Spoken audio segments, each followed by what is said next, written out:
નમસ્કાર વિદ્યાર્થી મિત્રો, માર્ગ અને મકાન વિભાગ અને ઇરિગેશન વિભાગના આસિસ્ટન્ટ એન્જિનિયરની પોસ્ટ માટેના જે ઇન્ટરવ્યૂ છે એના માટેની આ સિરીઝ ચાલી રહી છે. લર્નિંગ પોકેટના સહયોગથી એકદમ ફ્રી ઓફ કોસ્ટ અને જે વિદ્યાર્થીઓને ખરેખર જરૂરિયાત છે એના સુધી ઇન્ટરવ્યૂને લગતી તમામ માહિતી, ઇન્ટરવ્યૂનું ગાઈડન્સ ફ્રી ઓફ કોસ્ટ, એકદમ સંપૂર્ણપણે ફ્રી અને સારામાં સારી ક્વોલિટીનું ઇન્ટરવ્યૂ ગાઈડન્સ અહીંયાથી આપવાનો એક પ્રયત્ન થઈ રહ્યો છે. જે લોકોએ લેક્ચર 1 અને 2 જોયા ન હોય એમને ખાસ મારી વિનંતી છે કે આ લેક્ચર જોતાં પહેલાં લેક્ચર 1 અને લેક્ચર 2 એકવાર સંપૂર્ણપણે જોઈ લેજો અને ત્યારબાદ આપણે આજે ત્રીજો સેશન, રાઈટ, ઇન્ટરવ્યૂ બેચનો આજે કયો સેશન છે? ત્રીજો સેશન આપણે શરૂ કરવા જઈ રહ્યા છીએ. મિત્રો, ખૂબ જ શોર્ટ એન્ડ સ્વીટ સરસ રીતે પહેલાં 2 સેશન થયા છે અને મને આશા છે કે એ 2 સેશનમાં તમારા કંઈ સુઝાવ હોય તો તમે જરૂરથી કોમેન્ટમાં લખજો.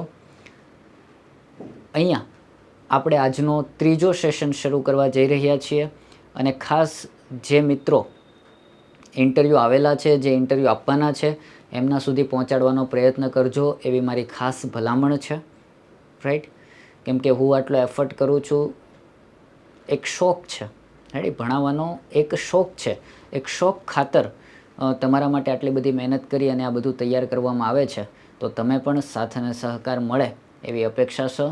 આજે આપણે ત્રીજો લેક્ચર શરૂ કરીએ છીએ, રાઈટ. આજનો આપણો ત્રીજો લેક્ચર છે. ત્રીજો લેક્ચર છે એ આજનો લેક્ચર અને આજનો વિષય છે ટેન્ડર પ્રોસેસ, રાઈટ. આજનો જે વિષય છે એ શું છે? ટેન્ડર પ્રોસેસ છે. એટલે કે ટેન્ડર પ્રોસેસ કઈ રીતના કરવામાં આવે છે.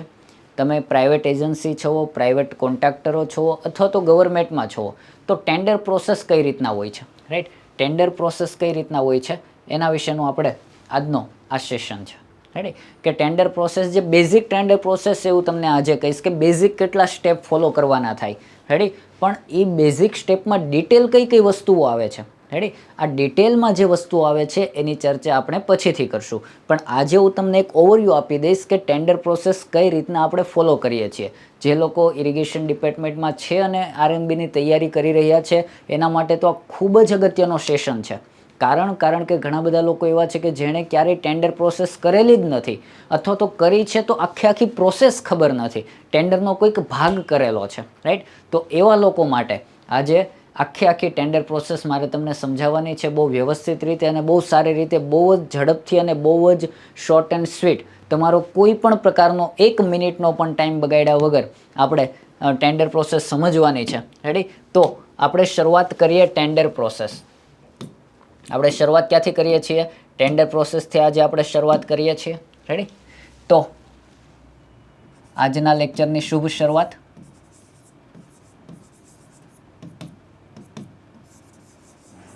રેડી. શું કરીએ છીએ? પહેલું ટેન્ડર પ્રોસેસ.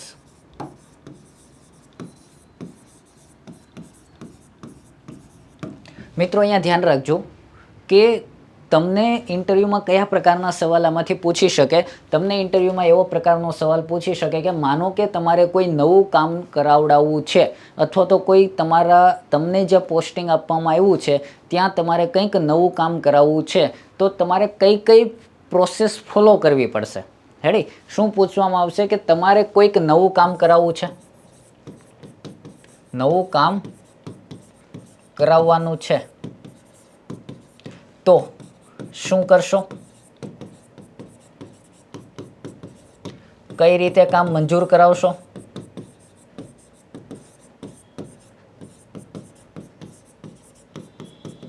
શું પ્રોસેસ આવે?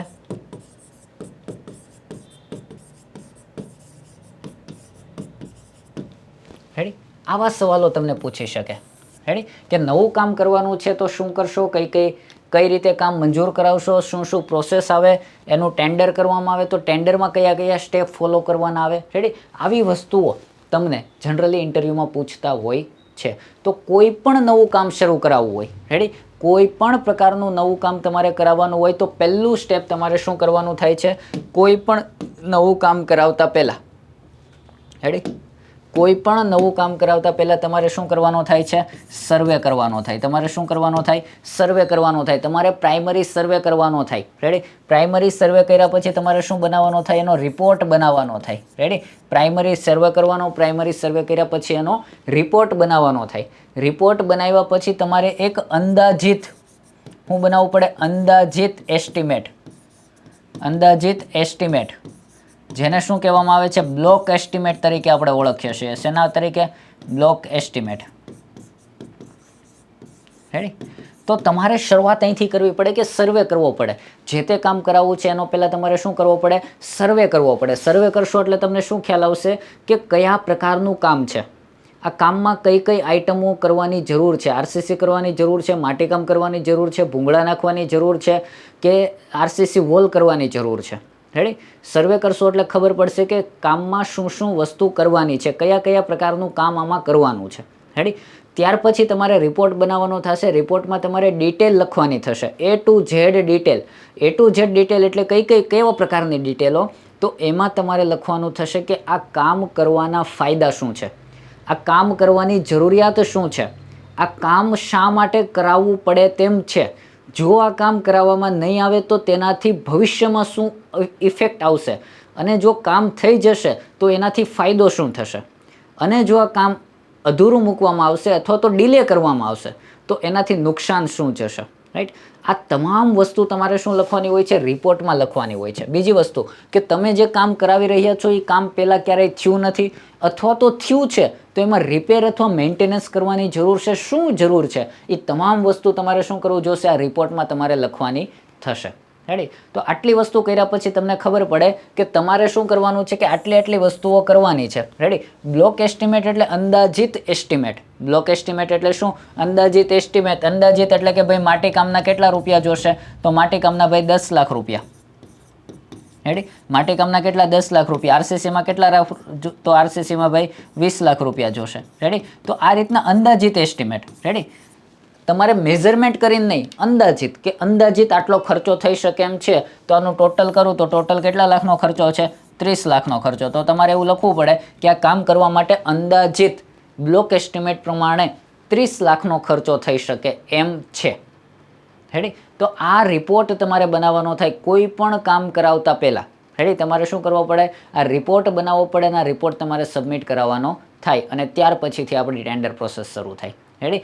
એટલે ટેન્ડર પ્રોસેસ કરતાં પહેલાં, કોઈ પણ નવું કામ કરતાં પહેલાં, કોઈ પણ નવું કામ શરૂ કરતાં પહેલાં આપણે આટલી વસ્તુઓ કરાવવાની થાય છે. આ વસ્તુ થઈ જાય પછી શું? રેડી? માનો કે રિપોર્ટ થઈ ગયો, સર્વે થઈ ગયો, બધું લખી નાખ્યું, કામની જરૂરિયાત લખી નાખી, કામના ફાયદા લખી નાખ્યા, કામ ન કરાવીએ તો શું નુકસાન થશે એ લખી નાખ્યું, અને કામથી ભવિષ્યમાં કેટલો ફાયદો થશે, સરકારને કેટલો ફાયદો થશે, લોકોને કેટલો ફાયદો થશે, ડિપાર્ટમેન્ટને શું ફાયદો છે. રેડી? આ તમામ વસ્તુઓ આપણે લખી દીધી. રેડી? અને એક બ્લોક એસ્ટિમેટ નક્કી કરી નાખ્યું કે ભાઈ અંદાજિત 1 કરોડ રૂપિયાનું ખર્ચ થઈ શકે એમ છે, આવું લખી નાખ્યું. રેડી? આ રિપોર્ટ તૈયાર થઈ ગયો. હવે આપણે ફોલો કરવાની છે ટેન્ડર પ્રોસેસ. શું ફોલો કરવી છે? ટેન્ડર પ્રોસેસ આપણે ફોલો કરવાની શરૂઆત કરવી છે. તો ટેન્ડર પ્રોસેસમાં, રાઈટ, ટેન્ડર પ્રોસેસમાં પહેલી જ વસ્તુ આવશે સૈદ્ધાંતિક મંજૂરી. શું આવે છે? સૈદ્ધાંતિક મંજૂરી. રેડી? આ કોઈ પણ ડિપાર્ટમેન્ટ હોય, આરએનબી ડિપાર્ટમેન્ટ હોય કે ઇરિગેશન ડિપાર્ટમેન્ટ હોય, બંનેમાં પ્રોસેસ ફોલો થાય છે. પહેલું સ્ટેપ આવે સૈદ્ધાંતિક મંજૂરી. હવે ઘણી જગ્યાએ સૈદ્ધાંતિક મંજૂરી લેવામાં આવતી નથી. દાખલા તરીકે મોટા કામો હોય તો એમાં સૈદ્ધાંતિક મંજૂરી લેવાય, પણ નાના કામો હોય, 5 લાખના કામો હોય, 3 લાખ, 4 લાખ, 5 લાખ, 10 લાખ, તો એવા અમુક કામોમાં અમુક જગ્યાએ સૈદ્ધાંતિક મંજૂરી લેવામાં આવતી નથી. સૈદ્ધાંતિક મંજૂરી એટલે શું? પહેલાં તો એ ખબર હોવી જોઈએ તો તમે કહી શકો.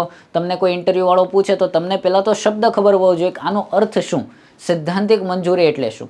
સૈદ્ધાંતિક મંજૂરી એટલે એવી મંજૂરી કે તમે કોઈ કામ કરવા જઈ રહ્યા છો એ તમારા ઉપરી અધિકારીના ધ્યાનમાં છે. રેડી? સૈદ્ધાંતિક મંજૂરી એટલે એવી મંજૂરી કે તમે કોઈ કામ કરવા જઈ રહ્યા છો એ તમારા ઉપરી અધિકારીના ધ્યાનમાં છે. એટલે કે સુપ્રિન્ટેન્ડિંગ એન્જિનિયર, વર્તુળ કચેરીના જે અધ્યક્ષ, વર્તુળ કચેરીના જે મેઇન હોદ્દેદાર કહેવાય એને કહેવાય અધિક્ષક ઇજનેર. એટલે જનરલી સૈદ્ધાંતિક મંજૂરી કોણ આપતું હોય છે? અધિક્ષક ઇજનેર આપતા હોય છે. એટલે કે અધિક્ષક ઇજનેરના ધ્યાનમાં છે કે આવું કંઈક કામ કરવાની જરૂરિયાત ઊભી થઈ છે અને આવું કંઈક કામ ચાલી રહ્યું છે. ક્લિયર છે? તો આના માટે આપણે સૈદ્ધાંતિક મંજૂરી લઈએ કે આપણા ઉપલી અધિકારીને આપણે ઇન્ફોર્મ કરીએ કે ભાઈ આ પ્રકારનું કંઈક કામ કરવાની જરૂરિયાત છે. તો સૈદ્ધાંતિક મંજૂરી લેવા માટે આપણે શું સબમિટ કરવું પડે? રેડી? આ સૈદ્ધાંતિક મંજૂરી લેવી છે તો એના માટે આપણે શું સબમિટ કરવું પડે?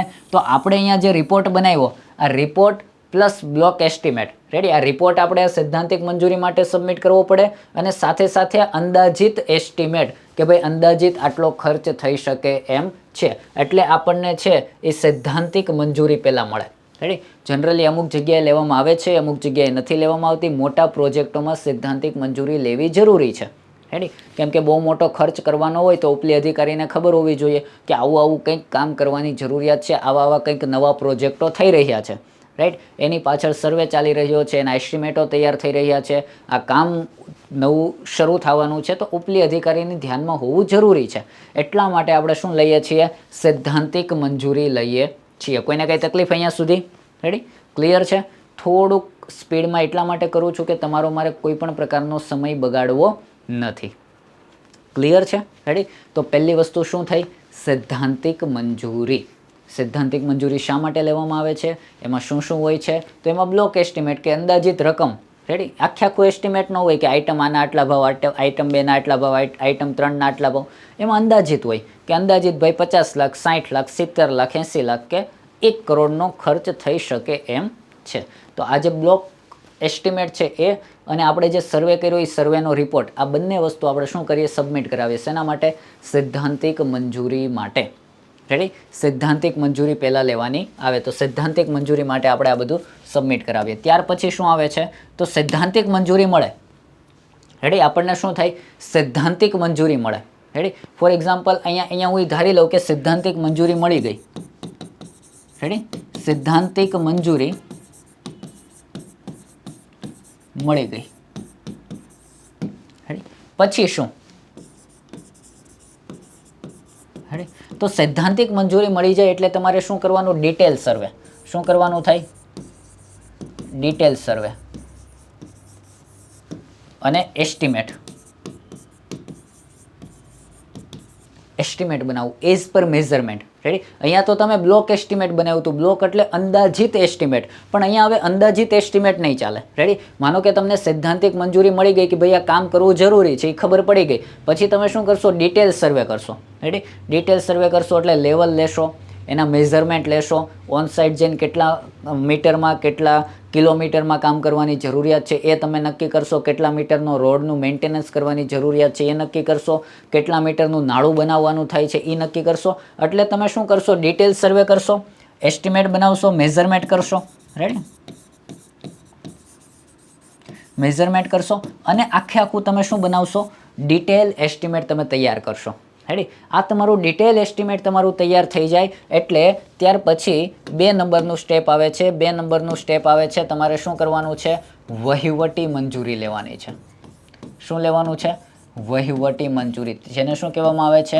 એડમિનિસ્ટ્રેટિવ એપ્રુવલ તરીકે પણ ઓળખવામાં આવે છે. વહીવટી મંજૂરી છે.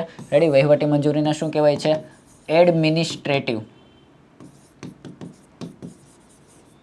Administrative approval. આ ફરજિયાત છે. કોઈ પણ ડિપાર્ટમેન્ટ હોય, ઇરિગેશન, R&B, બધાને કોઈ પણ કામ કરવા માટે શું લેવું પડે? વહીવટી મંજૂરી. શું લેવું પડે? વહીવટી મંજૂરી, જેને કહેવામાં આવે છે એડમિનિસ્ટ્રેટિવ એપ્રુવલ. શું કહેવામાં આવે છે? Administrative approval. એડમિનિસ્ટ્રેટિવ એપ્રુવલનો અર્થ શું થાય છે? એડમિનિસ્ટ્રેટિવ એપ્રુવલ એટલે કે તમને નાણાકીય ખર્ચ કરવાની પરવાનગી આપે છે. રેડી? એડમિનિસ્ટ્રેટિવ એપ્રુવલ એટલે શું કહે? કે તમે નાણાકીય ખર્ચ કરો છો. રેડી? તો આ નાણાકીય ખર્ચ કરવાની મંજૂરી તમને એક મળે છે. રેડી? એડમિનિસ્ટ્રેટિવ એપ્રુવલ એનો સાદો અને સીધો અર્થ એવો થાય કે તમને નાણાકીય ખર્ચ કરવા માટેની, આ કામ પાછળ નાણાં ફાળવવા અથવા તો આ કામ કરવા માટે જે કંઈ ખર્ચ થાય છે એની તમને મંજૂરી આપવામાં આવે છે, જેને કહેવામાં આવે છે એડમિનિસ્ટ્રેટિવ એપ્રુવલ. રેડી? આને શું કહેવામાં આવે છે? Administrative approval. બીજી વસ્તુ કે એડમિનિસ્ટ્રેટિવ એપ્રુવલ લેવા માટે આપણે શું કરવું પડશે? તો આપણે ડિટેલ એસ્ટિમેટ સબમિટ કરાવવું પડશે. આ ડિટેલ એસ્ટિમેટ ઉપર આપણને શું આપવામાં આવશે? એડમિનિસ્ટ્રેટિવ એપ્રુવલ, વહીવટી મંજૂરી આપવામાં આવશે. કોણ આપશે? રેડી? એડમિનિસ્ટ્રેટિવ એપ્રુવલ લેવાની, પણ આ કોણ આપશે? રેડી? આ કોણ આપશે? રાઈટ. એડમિનિસ્ટ્રેટિવ એપ્રુવલ લેવી તો છે, પણ એ કોણ આપશે? તો એના માટે અલગ અલગ સત્તા છે, અલગ અલગ પાવર આપેલા છે. એ આ પૂરું થશે એટલે આપણે જોશું કે એડમિનિસ્ટ્રેટિવ એપ્રુવલ આપણને કોણ આપે છે. રેડી. તો બીજું સ્ટેપ શું થઈ ગયું? વહીવટી મંજૂરી. વહીવટી મંજૂરી એટલે શું? તમને કહે છે કે તમને નાણાકીય ખર્ચ કરવા માટેની મંજૂરી મળી જાય છે. તો આ તમારું બીજું સ્ટેપ થઈ ગયું. શું છે તમારું? વહીવટી મંજૂરી લેવાની. તમારી વહીવટી મંજૂરી થઈ જાય પછી થર્ડ નંબરનું સ્ટેપ આવે છે TS, ટેકનિકલ સેન્શન. જેને શું કહેવામાં આવે છે? ટેકનિકલ સેન્શન. રાઈટ. ટેકનિકલ સેન્શન કહેવામાં આવે છે. ટેકનિકલ સેન્શન એટલે શું? ટેકનિકલ સેન્શન એટલે વહીવટી નાણાકીય ખર્ચ કરવા માટેની મંજૂરી તો મળી ગઈ, પણ હવે લેવાનું છે TS ની મંજૂરી લેવાની. શું લેવાની છે? TS લેવાની. TS એટલે ટેકનિકલ સેન્શન લેવાનું. રેડી. તો ટેકનિકલ સેન્શન એટલે શું? ટેકનિકલ સેન્શન એટલે કે કોઈ પણ પ્રોજેક્ટ તમે જે કરી રહ્યા છો એ પ્રોજેક્ટ ટેકનિકલી સાઉન્ડ છે કે નહીં. રેડી. તમે સિવિલ એન્જિનિયર છો તો સિવિલ એન્જિનિયરનો જે પ્રોજેક્ટ કરી રહ્યા છો એ પ્રોજેક્ટ ટેકનિકલી સાઉન્ડ છે કે નહીં, ટેકનિકલી યોગ્ય છે કે નહીં, ટેકનિકલી સર્વે થયો છે કે નહીં, ટેકનિકલી ભાષામાં તમામ પ્રકારના સર્વે ટેસ્ટિંગ કરાવવામાં આવેલા છે કે નહીં, આ બધું ચેક કર્યા પછી તમને શું આપવામાં આવે છે? ટેકનિકલી સેન્શન એટલે કે TS આપવામાં આવે છે.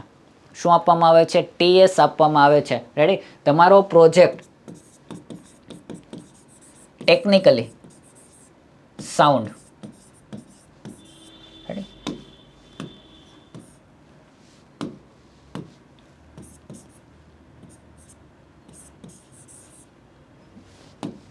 તમારો પ્રોજેક્ટ ટેકનિકલી સાઉન્ડ છે કે નહીં.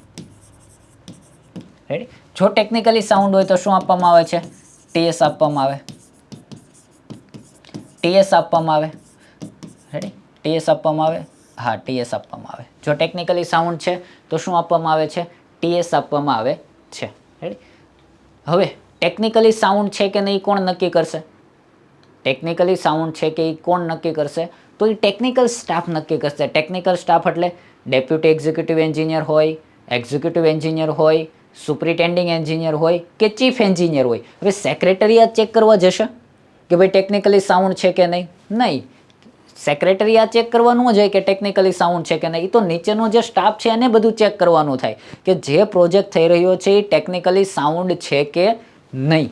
રેડી. એટલે ટેકનિકલી સાઉન્ડ છે કે નહીં ચેક કરવા માટે આપણે ચેક કર્યા પછી આપણને શું આપવામાં આવે છે? TS આપવામાં આવે છે. રેડી. બીજું સ્ટેપ શું છે? આપણને TS આપવામાં આવે છે. Third step. થર્ડ સ્ટેપ પછી ફોર્થ સ્ટેપ આવે છે TS પછી. રેડી. આપણને શું આપી દીધી? TS આપી દીધી. TS આપ્યા પછી DTP એપ્રુવલ. શું છે? DTP approval. DTP એપ્રુવલ એટલે શું? કે TS મળી ગઈ કે ભાઈ આ પ્રોજેક્ટ ટેકનિકલી સાઉન્ડ છે. રેડી. બધી જ રીતે યોગ્ય છે. તો હવે આપણે શું કરવાનું થશે? એનું ડિટેલ ડ્રાફ્ટિંગ કરવાનું થશે. શું થશે? Draft tender paper. DTP approval એટલે કે draft tender paper. Draft tender paper. Ready. હવે આપણને ખબર પડી ગઈ કે પ્રોજેક્ટ ટેકનિકલી સાઉન્ડ છે, આપણને મંજૂરી મળી ગઈ. તો હવે આ કામ કરાવવું છે. કામ કરાવવું હોય તો એના માટે શું કરવું પડે? ટેન્ડર બહાર પાડવું પડે. ટેન્ડર બહાર પાડવું પડે તો શું કરવું પડે? એના ડોક્યુમેન્ટ તૈયાર કરવા પડે. ને એ જે ડોક્યુમેન્ટ છે એને કહેવાય ડ્રાફ્ટ ટેન્ડર પેપર. આપણે તૈયાર કરવાના. આ ડ્રાફ્ટ ટેન્ડર પેપર તૈયાર તો કરી લીધા, તો એનું એપ્રુવલ શા માટે લેવાનું? કે તમે જે ડ્રાફ્ટ ટેન્ડર પેપર કરો છો એ સરકારના નિયમ પ્રમાણે થયા છે. એમાં જે કન્ડિશનો નાખેલી છે એ સરકારના નિયમ પ્રમાણેની કન્ડિશનો છે અથવા તો ટેકનિકલી યોગ્ય કન્ડિશનો છે. રેડી. એટલા માટે આપણે શું કરવું પડે કે ડ્રાફ્ટ ટેન્ડર પેપર તૈયાર કર્યા પછી એપ્રૂવ કરાવવા પડે.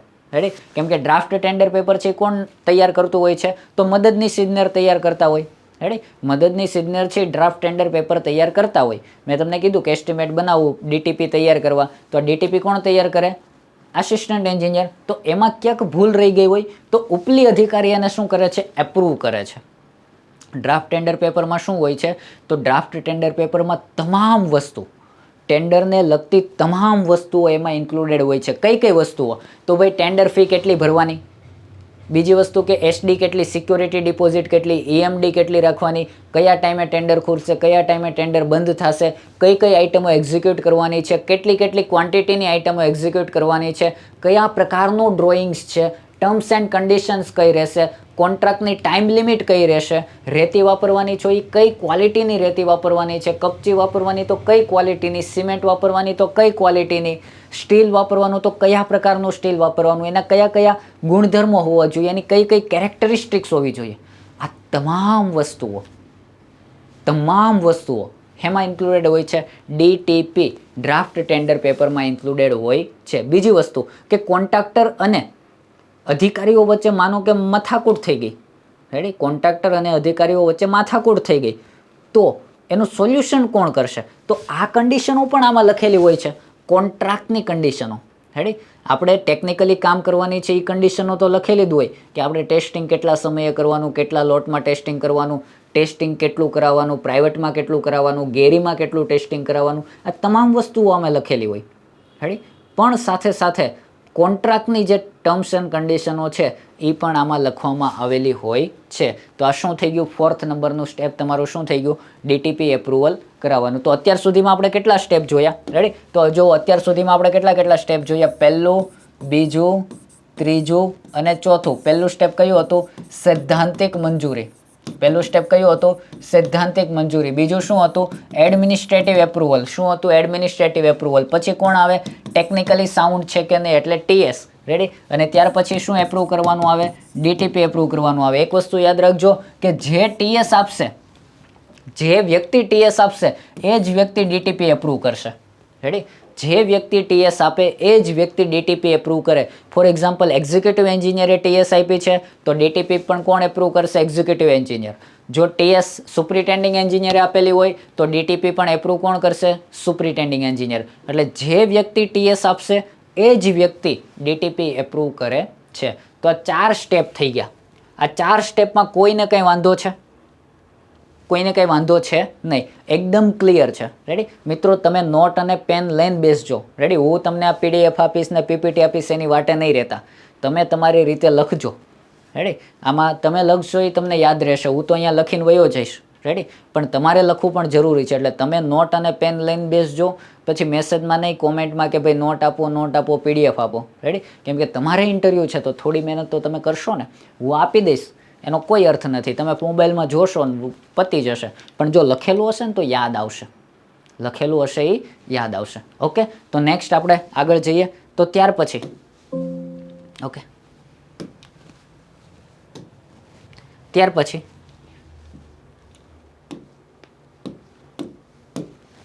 ફોર્થ થઈ ગયું ને, 4 નંબરનું સ્ટેપ. હવે આવે છે 5 નંબરનું સ્ટેપ. 5 નંબરનું સ્ટેપ શું આવે છે કે હવે DTP એપ્રુવ થઈ ગયા. રેડી, DTP એપ્રુવ થઈ ગયા. હવે આપણે શું કરવું છે કે ટેન્ડર બહાર પાડવું છે. રેડી, તો ટેન્ડર બહાર પાડવા માટે આપણે શું કરવું પડે છે? Tender notice. શું કરવું પડે છે? Tender notice. રેડી, આપણે શું બહાર પાડવું પડે છે? ટેન્ડર નોટિસ બહાર પાડવી પડે છે. રેડી, ટેન્ડર નોટિસ એટલે શું કે આપણે ન્યૂઝપેપરમાં જે એડવર્ટાઇઝમેન્ટ આપીએ કે ભાઈ ફલાણું ઢીકણું કામ કરાવવાનું છે, આટલા કરોડનું અથવા આટલા લાખનું કામ છે, તારીખ 22થી લઈ અને તારીખ માનો કે 30 સુધી આ ટેન્ડર ઓનલાઈન રહેવાનું છે. તો આપણે શું કરીએ? Tender notice. ટેન્ડર નોટિસ એટલે જાહેર ખબર. રેડી, જાહેર ખબર હેમાં બહાર પાડીએ? સમાચાર પત્રોમાં. રેડી, સમાચાર પત્રોમાં આપણે શું કરીએ છીએ? જાહેર ખબરો બહાર પાડીએ કે ભાઈ આ કામ કરાવવાનું છે, આ વેબસાઇટ ઉપર રહેશે. રેડી, એટલે જાહેર નોટિસ થઈ ગઈ. હવે મેં સાંભળેલું છે કે જનરલી જાહેર નોટિસ છે એ નાના કામો હોય. રેડી, તો એક લોકલ ન્યૂઝપેપરમાં આપવાનું હોય છે અને એક કેવું છે કે સ્ટેટ લેવલનું ન્યૂઝપેપર હોય એમાં આપવાનું હોય છે. રેડી, પણ મોટા કામો હોય તો એમાં ઇંગ્લિશ, ગુજરાતી આ બંને ન્યૂઝપેપરમાં એડવર્ટાઇઝ આપવાની હોય છે. રેડી, મને એક્ઝેક્ટ પરફેક્ટ ખ્યાલ નથી, પણ મને જ્યાં સુધી સાંભળેલું છે ત્યાં સુધી ખ્યાલ છે કે મોટા કામોમાં તો ફરજિયાત, મોટા કામો હોય એમાં ફરજિયાત ઇંગ્લિશ અને ગુજરાતી આ બંને પ્રકારના ન્યૂઝપેપર, એટલે કે લોકલ લેંગ્વેજ અને સાથે સાથે ઇંગ્લિશમાં રેડી ન્યૂઝપેપર હોય તો આ બંને ન્યૂઝપેપરોમાં તમારે શું આપવાની હોય છે? જાહેરાત આપવાની હોય છે. તો એને આપણે કહીએ છીએ ટેન્ડર નોટિસ. આ ટેન્ડર નોટિસ થઈ જાય પછી 6 નંબરનું સ્ટેપ આવે છે ટેન્ડરને ઓનલાઈન કરવું. શું કરવું? Tender online. રેડી, હવે તમે અહીંયા કહી તો દીધું કે ભાઈ આવતીકાલથી ટેન્ડર તમે ડાઉનલોડ કરી શકશો અને ટેન્ડર વાંચી શકશો, પણ ટેન્ડર ઓનલાઈન તો કરવું પડશે ને. તો તમે વાંચી શકશો અને કહી શકશો. તો ટેન્ડર ઓનલાઈન કરવાની પ્રોસેસ આવે. ટેન્ડર ઓનલાઈન કઈ વેબસાઇટ ઉપર થાય છે તો તમે ખાસ ધ્યાન રાખજો કે કોઈ પણ ટેન્ડર હોય, ગવર્મેન્ટના કોઈ પણ ટેન્ડર હોય, આ બધા જ ટેન્ડરો nProcure, રેડી, nProcure નામની જે વેબસાઇટ છે એ વેબસાઇટ ઉપર આપણે શું કરીએ છીએ, અપલોડ કરીએ છીએ. અને કોઈ પણ કોન્ટ્રાક્ટર હોય છે તો nProcure નામની વેબસાઇટ ઉપરથી શું કરતા હોય છે, ડાઉનલોડ કરી શકે છે. રેડી, એટલે nProcure નામની વેબસાઇટ છે, આની ઉપર આપણે શું કરીએ છીએ, ઓનલાઈન કરીએ છીએ. રેડી, આપણે ટેન્ડર શું કરીએ છીએ, ઓનલાઈન કરીએ છીએ. રેડી, ટેન્ડર ઓનલાઈન થઈ ગયું. રેડી, ટેન્ડર ઓનલાઈન થઈ ગયું પછી શું થશે કે કોન્ટ્રાક્ટર ટેન્ડર ભરશે. ટેન્ડર ભરી શું કરશે, ડોક્યુમેન્ટ સબમિશન કરાવશે.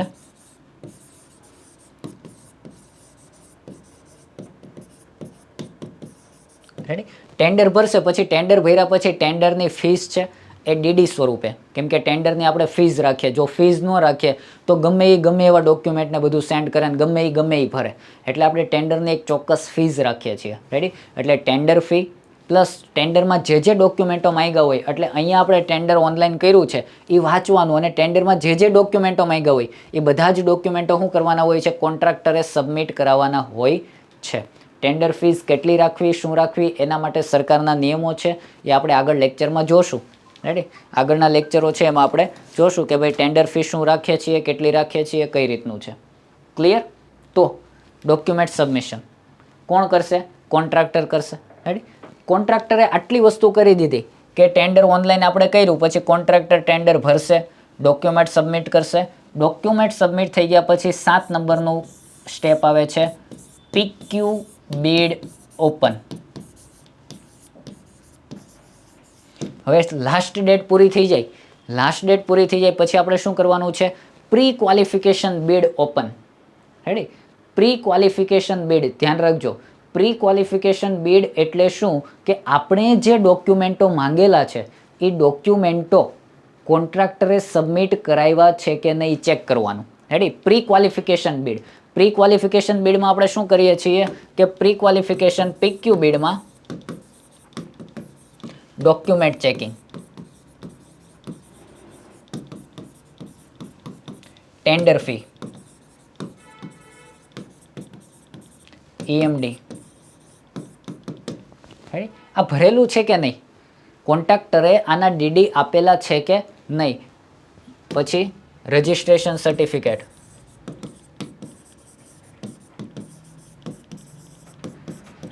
Registration certificate. રેડી, પછી બીડ કેપેસિટી. રેડી, આ બધું આપણે શું કરીએ છીએ, ચેક કરીએ છીએ.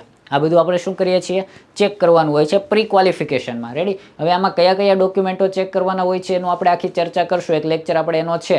રેડી, એમાં આપણે આખી ચર્ચા કરશું કે બધું શું આવે છે. રેડી, પણ આ બધા ડોક્યુમેન્ટો ચેક કરવાના. અને જે કોન્ટ્રાક્ટર ફોર એક્ઝામ્પલ 1 2 3 4 5 અને 6 કોન્ટ્રાક્ટરે ટેન્ડર ભરેલા છે. આ 6 કોન્ટ્રાક્ટરમાંથી 4 નંબરનો કોન્ટ્રાક્ટર અને 6 નંબરનો કોન્ટ્રાક્ટર છે એણે એક્સપિરિયન્સ સર્ટિફિકેટ મૂકેલા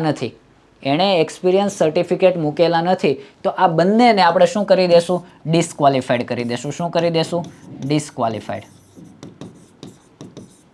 રેડી, તો હવે કોમ્પિટિશન કોની વચ્ચે રહી, 1 2 3 અને 5. આ 5ના ટેન્ડર આપણે આગળ જશે. રેડી, આ 2 4 અને 6 નંબરનો જે છે એ ડિસ્ક્વોલિફાઈડ થઈ જશે, એના ટેન્ડર આગળ જશે નહીં. રેડી, તો આ કઈ આપણું થઈ ગયું, પ્રી ક્વોલિફિકેશન બિડ.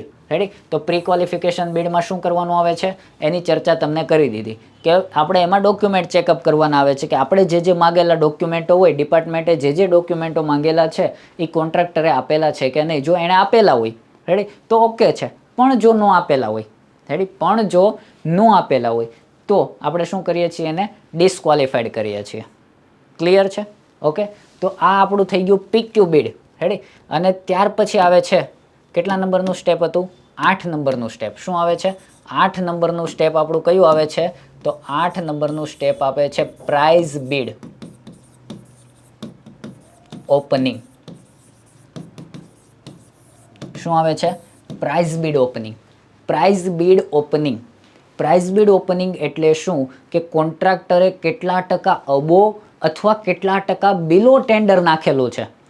કોન્ટ્રાક્ટરે કેટલા ટકા અબોવ અથવા કેટલા ટકા બિલો ટેન્ડર નાખેલું છે.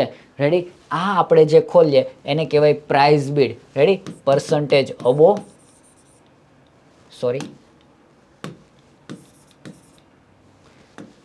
Percentage above, percentage below. Ready, કયા કોન્ટ્રાક્ટરે કેટલું અબો અને કેટલું બિલો નાખેલું છે. રેડી, એને કહેવાય પ્રાઇસ બીડ ઓપનિંગ. તો આપણે પ્રાઇસ બીડ ઓપન કરીએ છીએ. પછી શું કરીએ, પ્રાઇસ બીડ ઓપન થઈ જાય પછી આપણે કમ્પેરિઝન સ્ટેટમેન્ટ બનાવીએ. રેડી, શું બનાવીએ, કમ્પેરિઝન સ્ટેટમેન્ટ બનાવીએ. અને કમ્પેરિઝન સ્ટેટમેન્ટ બની જાય પછી આપણે શું બનાવીએ, કમ્પેરિઝન સ્ટેટમેન્ટ. અને કમ્પેરિઝન સ્ટેટમેન્ટ બની જાય પછી આપણે 9 નંબરનું સ્ટેપ આવે tender acceptance. Tender acceptance. Ready, tender acceptance એટલે કે આપણે ટેન્ડર એક્સેપ્ટ કરવાનું. આપણે કોન્ટ્રાક્ટરને જે હવે આ કમ્પેરિઝન સ્ટેટમેન્ટ બનાવીએ એટલે આવું બનાવીએ આપણે કમ્પેરિઝન સ્ટેટમેન્ટમાં L1, L2 અને L3.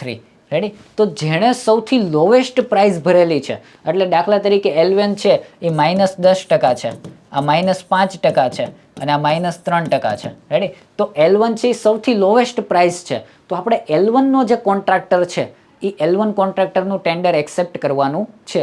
એટલે એને આપણે શું લખીએ, લેટર લખીએ. શેના માટેનો લેટર લખીએ, સિક્યોરિટી ડિપોઝિટ ભરવા માટેનો લેટર લખીએ. રેડી, તો ટેન્ડર એક્સેપ્ટન્સ થાય એટલે આપણે જે L1 આવેલો છે એને આપણે શું કરીએ, સિક્યોરિટી ડિપોઝિટ લખવા માટેનો શું લખીએ, લેટર લખીએ. ભાઈ તમારે દિન 7માં સિક્યોરિટી ડિપોઝિટ ભરવાની છે. પહેલો લેટર લખીએ, સિક્યોરિટી ડિપોઝિટ નથી ભરતા તો બીજો લેટર લખવાનો કે ભાઈ તમે સિક્યોરિટી ડિપોઝિટ ભરેલી નથી. જો તમે સિક્યોરિટી ડિપોઝિટ પછીના 7 દિવસમાં નહીં ભરો તો તમારું ટેન્ડર રિજેક્ટ કરવામાં આવશે. અને બીજા L2 ને આ ભાવે કામ કરવા તૈયાર હશે તો એમને ટેન્ડર આપવામાં આવશે. રેડી, એટલે બીજો સિક્યોરિટી ડિપોઝિટનો તમારે લેટર લખવાનો. રેડી, અને છતાંય જો કોન્ટ્રાક્ટર સિક્યોરિટી ડિપોઝિટ નથી ભરતા તો તમે 2 કામ કરી શકો, ટેન્ડર રિજેક્ટ એમનું કરી શકો, એજન્સીને બ્લોકલિસ્ટ કરી શકો. રેડી, કેમ કે એ ભરતા નથી. બીજી વસ્તુ કે એને EMD ભરેલી હશે, આ EMD એને પાછી આપવાની થાય નહીં. રેડી, અર્નેસ્ટ મની ડિપોઝિટ જે ભરેલી હોય એ એને પાછી આપવાની થતી નથી અને એના વિરુદ્ધ તમે શિક્ષાત્મક કાર્યવાહી કરી શકો. રાઈટ, તો આ થઈ ગયું તમારું L1. રેડી, L1 ને તમે એક્સેપ્ટ કર્યું. L1 ને એક્સેપ્ટ કરો એટલે તમારે એને સિક્યોરિટી ડિપોઝિટ ભરવા માટેનો આપણે એને લેટર લખીએ. તો સિક્યોરિટી ડિપોઝિટ આપણી પાસે મળી જાય ત્યાર પછી 10 નંબરનું સ્ટેપ આપણે શું કરીએ છીએ, જનરલી આ બધી વાત કરું છું એ જનરલ વાત કરું છું.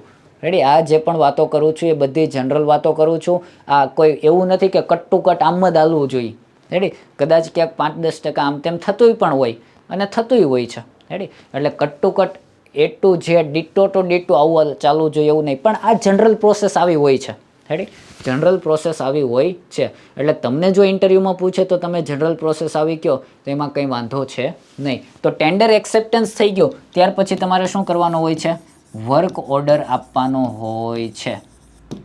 શું આપવાનું હોય છે, વર્ક ઓર્ડર, કામ કરવા માટેનો વર્ક ઓર્ડર આપવાનો હોય છે. જે દિવસે તમે વર્ક ઓર્ડર આપો એ દિવસથી, જે દિવસે તમે વર્ક ઓર્ડર આપો એ જ દિવસથી એની ટાઈમ લિમિટ ગણાવવાની શરૂ થઈ જાય. રેડી, એટલે જનરલી કોન્ટ્રાક્ટરો શું કરતા હોય છે, વર્ક ઓર્ડર લેટ લેતા હોય છે, મોડો લેતા હોય છે. રેડી, ક્લિયર છે મિત્રો, એકદમ પરફેક્ટ છે ને. તો આટલા સ્ટેપ આપણે ફોલો કરવાના થાય, એના માટેના આ સ્ટેપ છે. તો જનરલ ટેન્ડર પ્રોસેસ મેં તમને કીધી. શું કીધી, જનરલ ટેન્ડર પ્રોસેસ. રેડી, હવે માનો કે દાખલા તરીકે કોઈ મોટા કામો છે.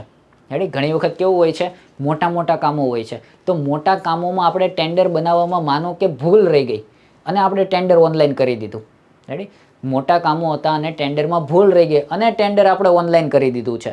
તો હવે ટેન્ડરમાં સુધારો કરવો છે. રેડી, તો ટેન્ડરમાં જ્યારે સુધારો કરવાનો હોય ત્યારે આપણે કોરિજેન્ડમ બહાર પાડતા હોઈએ. શું બહાર પાડીએ, કોરિજેન્ડમ. કોરિજેન્ડમ એટલે કે એવું લખીએ કે આ તારીખે બહાર પાડેલ ટેન્ડરની આ કન્ડિશન હવે આ પ્રમાણે ગણવાની રહેશે.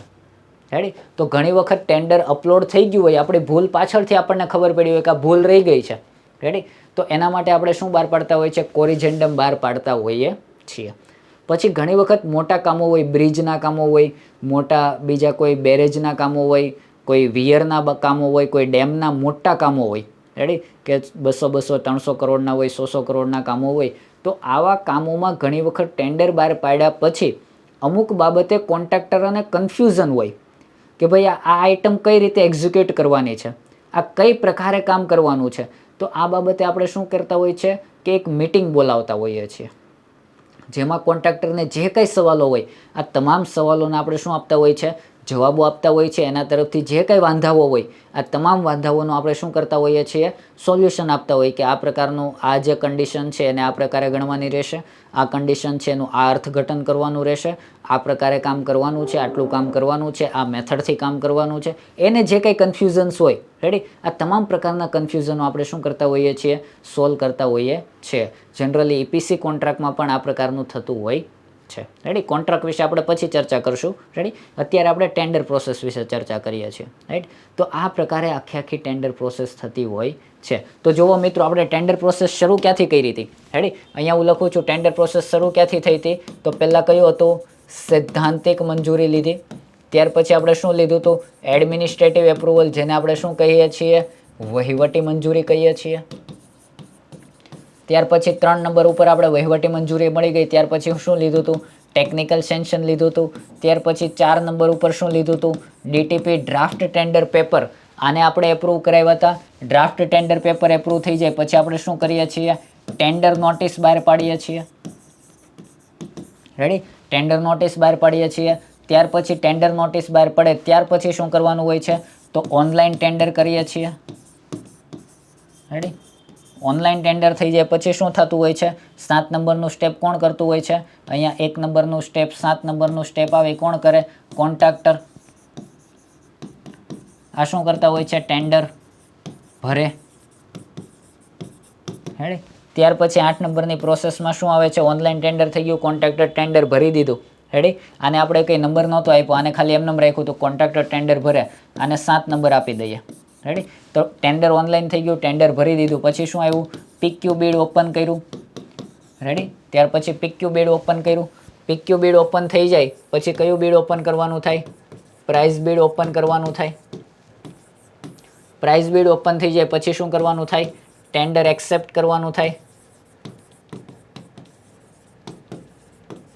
ટેન્ડર એક્સેપ્ટન્સ કરવાનું. ટેન્ડર એક્સેપ્ટન્સ થઈ ગયા અને ત્યાર પછી આપણે શું કરવાનું છે કે સિક્યોરિટી ડિપોઝિટ ભરી જાય પછી શું આપવાનું થાય, વર્ક ઓર્ડર ઇસ્યુ કરવાનો થાય. રેડી, તો આ આખી પ્રોસેસ આપણી હતી.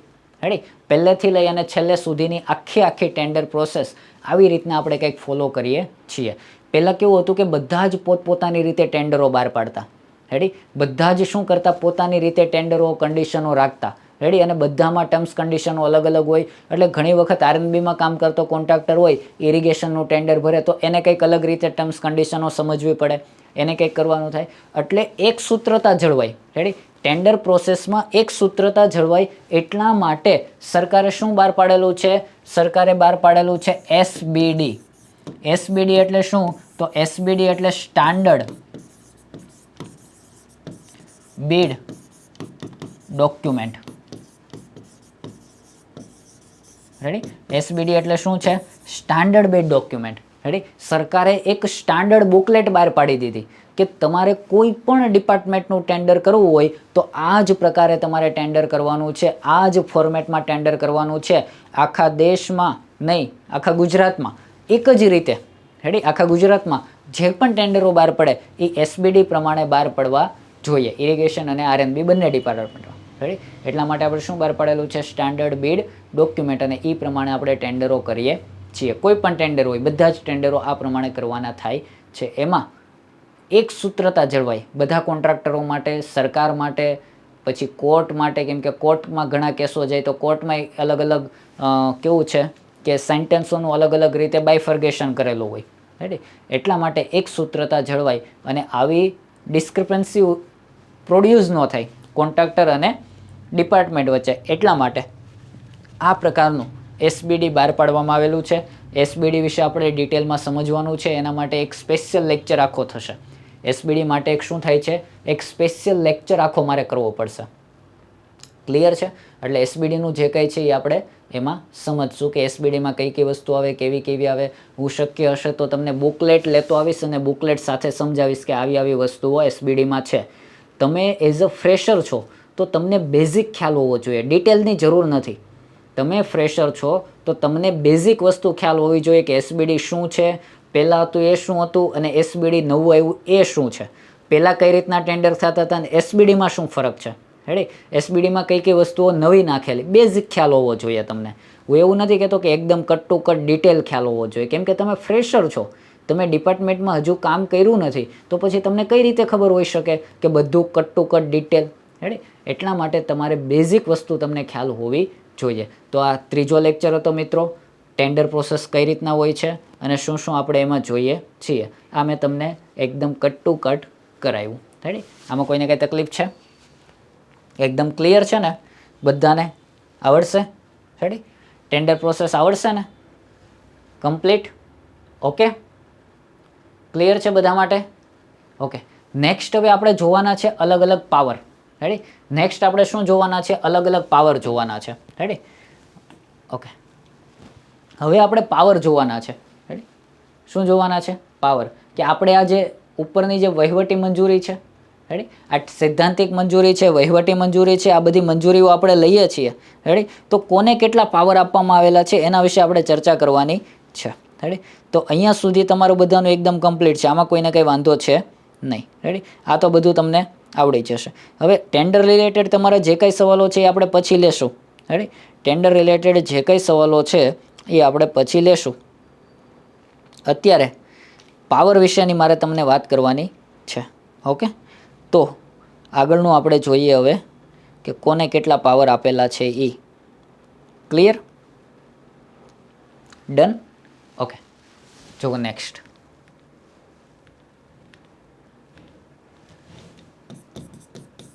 પાવર. રેડી, કોને કેટલા પાવર છે? તો પહેલું સ્ટેપ શું હતું? તો પહેલું સ્ટેપ અહીંયા જુઓ, આવું હતું. પહેલું સ્ટેપ હતું સૈદ્ધાંતિક મંજૂરી.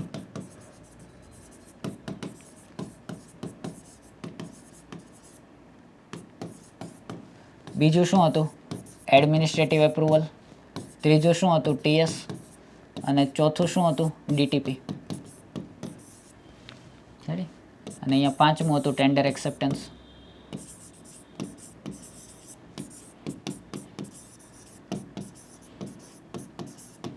ટેન્ડર સ્વીકારવું, ટેન્ડર એક્સેપ્ટન્સ એટલે ટેન્ડર સ્વીકારવું. તો જનરલી આમાં જે સૈદ્ધાંતિક મંજૂરી છે એ જનરલી આપણે કોની પાસેથી લેતા હોઈએ છીએ? અધિક્ષક ઇજનેર પાસેથી સૈદ્ધાંતિક મંજૂરી લેવામાં આવતી હોય છે. જનરલી આવું બનતું હોય છે કે સૈદ્ધાંતિક મંજૂરી કોની પાસેથી લેતા હોય છે? સુપ્રિન્ટેન્ડિંગ એન્જિનિયર પાસેથી લેતા હોય છે. એટલે આપણું સ્ટેપ નંબર, રેડી, આપણું સ્ટેપ નંબર ડાયરેક્ટ 2 થી અહીંયા શરૂ કરશું. સૈદ્ધાંતિક મંજૂરીનો કોઈ ક્રાઇટેરિયા નથી. મેં કીધું અમુક કામોમાં લેવામાં પણ આવે, અમુકમાં નથી પણ લેતું. એટલે આપણે અહીંયાથી શરૂ કરીએ સ્ટેપ નંબર 1. રેડી, આપણું સ્ટેપ નંબર 1 એટલે અહીંયા થઈ ગયું એડમિનિસ્ટ્રેટિવ એપ્રુવલ. તો એડમિનિસ્ટ્રેટિવ એપ્રુવલ કોણ આપશે? Ready, step number 1 administrative approval. હવે ટોટલ કેટલું આવે? એક તો આવે આસિસ્ટન્ટ એન્જિનિયર આવે, સોરી શું આવે? પહેલું આસિસ્ટન્ટ એન્જિનિયર. પછી કોણ આવે? Deputy executive engineer. પછી કોણ આવે? સોરી, વાંધો નથી. રેડી, પણ અહીંયા હું એટલા માટે નથી લખતો આ વસ્તુ, કેમ કે આસિસ્ટન્ટ એન્જિનિયરને કોઈ પણ પ્રકારના ફાઇનાન્શિયલ પાવર આપવામાં આવતા નથી. આપણે ભણી ગયા. રેડી, આસિસ્ટન્ટ એન્જિનિયર કોઈ પણ પ્રકારના ફાઇનાન્શિયલ પાવર આપવામાં આવતા નથી. આમાંથી એક પણ મંજૂરી આસિસ્ટન્ટ એન્જિનિયર આપી શકે નહીં. એટલા માટે મંજૂરી શરૂઆત ક્યાંથી થાય છે? ડેપ્યુટી થાય. તો હું પહેલું ડેપ્યુટી જ લખું છું. Deputy executive engineer, executive engineer. Ready, ત્યાર પછી કોણ આવશે? Superintending engineer. રેડી, ત્યાર પછી કોણ આવશે? Chief engineer. અને પછી કોણ આવશે? સેક્રેટરી. રેડી, પછી ગવર્મેન્ટ. રેડી, સેક્રેટરી એટલે ગવર્મેન્ટમાં. તો જુઓ અહીંયા ધ્યાન, એડમિનિસ્ટ્રેટિવ એપ્રુવલના પાવર કોની પાસે કેટલા છે? રેડી, તો આપણે કોઈ પણ ટેન્ડર કરવું છે તો આપણે પહેલું સ્ટેપ શું કરવું પડે? એડમિનિસ્ટ્રેટિવ એપ્રુવલ લેવું પડે. તો એડમિનિસ્ટ્રેટિવ એપ્રુવલ આપણે કઈ રીતના લેશું? તો પહેલાં આપણે શું બનાવશું? એસ્ટિમેટ બનાવશું. શું બનાવશું? એસ્ટિમેટ. આપણે એસ્ટિમેટ બનાવશું એટલે આપણને ખબર પડી ગયું કે આટલા રૂપિયાનું આપણું એસ્ટિમેટ છે. શું છે કે આટલા રૂપિયાનું આપણું એસ્ટિમેટ છે. રેડી. તો એસ્ટિમેટ બની ગયા પછી આપણે પહેલું સ્ટેપ લેવાનું થાય એડમિનિસ્ટ્રેટિવ એપ્રુવલ. તો ડેપ્યુટી એન્જિનિયર કોઈ પણ પ્રકારની એડમિનિસ્ટ્રેટિવ એપ્રુવલ આપી શકતા નથી, નાણાકીય ખર્ચ કરવાની મંજૂરી આપી શકતા નથી. એક્ઝિક્યુટિવ એન્જિનિયરથી શરૂ થાય છે. તો એક્ઝિક્યુટિવ એન્જિનિયર કેટલું આવે છે? 5 લાખ આવે છે, 60 લાખ આવે છે, 3 કરોડ આવે છે. રેડી. જુઓ અહીંયા ધ્યાન, 5 લાખ, 60 લાખ, 3 કરોડ અને સેક્રેટરી 15 કરોડ ખર્ચ કરવાની મંજૂરી આપી શકે. રેડી. તો વહીવટી મંજૂરી સ્ટેપ નંબર 1 પૂરું થઈ ગયું. ધારો કે અહીંયા મારું એસ્ટિમેટ છે એ 2.5 કરોડનું હોય. રેડી. કેટલાનું છે? 2.5 કરોડ, 2.5 CRનું છે. તો 2.5 કરોડનું હોય તો મારે પહેલું સ્ટેપ વહીવટી મંજૂરી કોની પાસેથી લેવાની? એસી પાસેથી. જો એસી પાસેથી વહીવટી મંજૂરી મળી જાય એટલે મારે ક્યાં વહી જવાનું? સ્ટેપ નંબર 2માં. સ્ટેપ નંબર 2 એટલે આપણું શું થઈ જશે? અહીંયા સ્ટેપ નંબર 2 એટલે મારું શું થઈ જશે? TS. રેડી. અહીંયા મારું શું થઈ જશે? TS થઈ જશે. તો જુઓ અહીંયા ધ્યાન, TSની સત્તા કોને કેટલી છે? રેડી. તો ડેપ્યુટી એન્જિનિયરને TS આપવાની સત્તા ટેકનિકલી સાઉન્ડ છે કે નહીં? 12 લાખ સુધીનું એસ્ટિમેટ હોય તો ડેપ્યુટી એન્જિનિયર TS આપશે. પહેલું સ્ટેપ પતી ગયું. પહેલું પૂરું થઈ જાય એટલે બીજા સ્ટેપ ઉપર આવી જવાનું. બીજું સ્ટેપ એટલે હવે આ પહેલું ભૂલી જ જવાનું હાવ. હવે ફરીવાર જોવાનું એસ્ટિમેટ કેટલાનું છે એના ઉપર ફરીવાર જશું. તો 12 લાખની TS કોણ આપી દેશે? ડેપ્યુટી એન્જિનિયર આપી દેશે. ત્યાર પછી 1 CR. 1 CR કોણ? Executive engineer. 5 CR superintending engineer. અને આને ફૂલ પાવર છે. રેડી. TS આપવાના ફૂલ પાવર. કેમ કે સેક્રેટરી આ બધું ટેકનિકલી સાઉન્ડ છે કે નહીં ચેક કરશે નહીં. એ કોણ ચેક કરશે? આ બધા જ તે ચેક કરશે. સેક્રેટરી એવું ચેક કરવા જશે નહીં. એટલે 12 લાખ, 1 CR, 5 CR. તો જો અહીંયાથી આપણે કોની પાસેથી લેવી પડશે? TS કોની પાસેથી લેવી પડશે? એસી પાસેથી લેવી પડશે. 2.5 કરોડનું છે એટલે વહીવટી મંજૂરી કોણે આપી? CA. રેડી. આ કામ માટે વહીવટી. તો જો આ કામ માટે વહીવટી મંજૂરી કોણે આપી હતી? CA. એટલે એડમિનિસ્ટ્રેટિવ એપ્રુવલ CA આપ્યું. પછી TS કોણ આપે છે? તો આ TS કોણ આપે છે? એસી. સુપ્રિન્ટેન્ડિંગ એન્જિનિયર શું આપશે? TS આપશે. રેડી. સુપ્રિન્ટેન્ડિંગ એન્જિનિયર શું આપશે?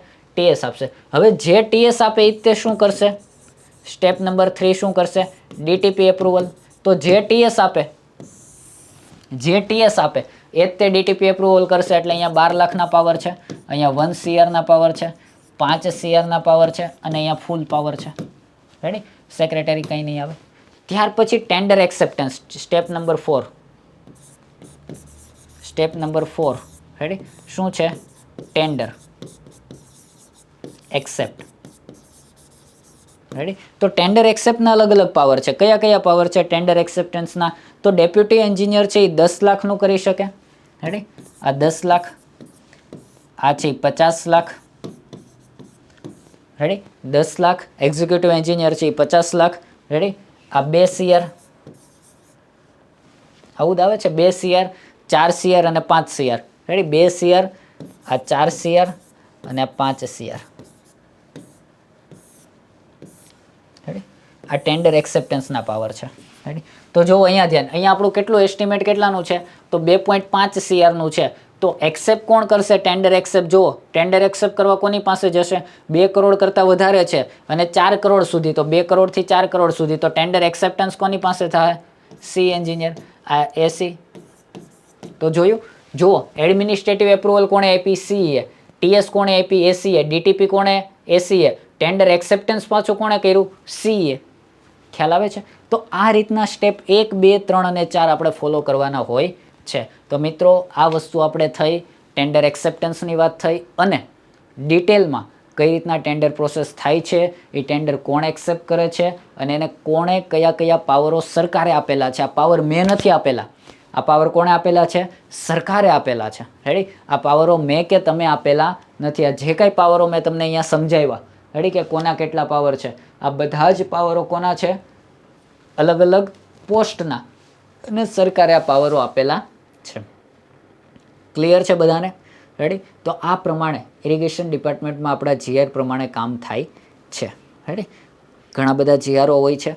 તો આ પ્રમાણે GR મુજબ ઇરિગેશન ડિપાર્ટમેન્ટમાં કામ કરવામાં આવે છે. માર્ગ અને મકાન વિભાગમાં ઓલમોસ્ટ સેમ છે.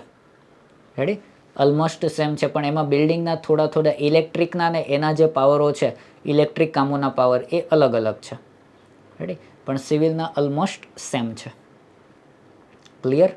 તો આ રીતે દોસ્તો સરસ મજાની ઇન્ટરવ્યૂ બેચ ચાલે છે. લેક્ચર નંબર 3 તમને ગમ્યો હોય તો આખો લેક્ચર જોજો. જો સારું લાગે અથવા તમારું કાંઈ સૂચન હોય તો તમે જરૂરથી કોમેન્ટ કરજો.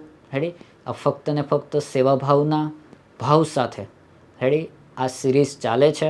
આમાં કોઈ જ પ્રકારનો કોઈને પણ કોઈ જ આશય નથી અથવા તો કોઈ અંગત સ્વાર્થ નથી. લર્નિંગ પોકેટના પ્લેટફોર્મ ઉપર રેકોર્ડેડ લેક્ચર્સ તમારી ઇન્ટરવ્યૂની સારામાં સારી પ્રિપેરેશન થાય અને તમે એક પ્રામાણિક, નિષ્ઠાવાન અધિકારી બનો એ દિશામાં ગુજરાત સરકારને અને ગુજરાતને સારામાં સારા અધિકારી મળી શકે. રેડી, એ દિશામાં એક આ પ્રથમ પ્રયાસ છે. એટલા માટે આપ સૌ ઇન્ટરવ્યૂની તૈયારી કરજો અને જે પણ આપણા મિત્રો છે એના સુધી આ લેક્ચરો પહોંચાડજો. રાઈટ, અહીંયા સુધી રાખીએ છીએ. અસ્તુ. જય હિન્દ, જય જય ગરવી ગુજરાત.